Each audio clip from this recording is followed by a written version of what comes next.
I come to you as a Palestinian. My grandparents and mother were exiled from their country in 1948.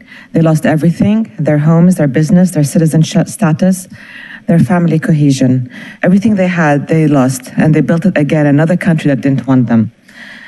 For the last year, we have seen something so much worse, so much more brutal, with the finest American weapons money can buy, and the most well-televised, well-documented genocide you can imagine, an ethnic cleansing under your noses.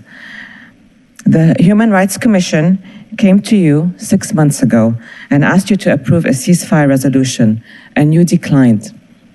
When I see the writhing body of Sha'ban al-Dalu as he burned to death with his IV sticking out of his arm, in hospital, because Israel bombed Al-Aqsa Hospital, I think of you, all of you.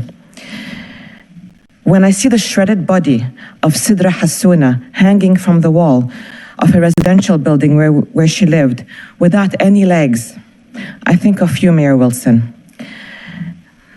These were done with Alexandra's tax dollars.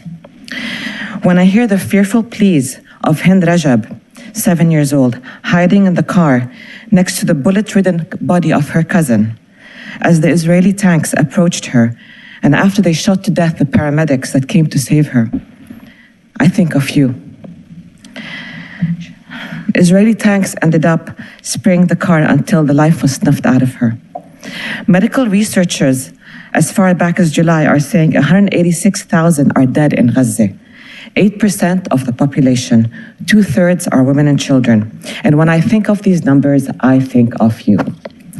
Every time I see a child without an arm and a leg, without a face, because their skin has been melted off with US-made weapons, I think of you. Gaza is now home to the largest cohort of child amputees in modern history, says Director of Financing and Partnerships Divisions of the Office of the Coordination of Humanitarian Affairs just last week. Many of these children had their limbs amputated without anesthetic. Gazans watch daily their children torn into limbs. There's a word in Arabic called ashlal, which means body pieces. The great, most moral army blows up children in schools and mosques and leaves bodies so dismembered that they have to put the limbs in small trash bags, and they call them ashlal. And then they have to weigh them to see how many constitute one body. Never mind the identification. We have our tax dollars to think of for that. You can no longer claim ignorance because we have educated you. You can no longer claim this is just a federal issue. Please divest.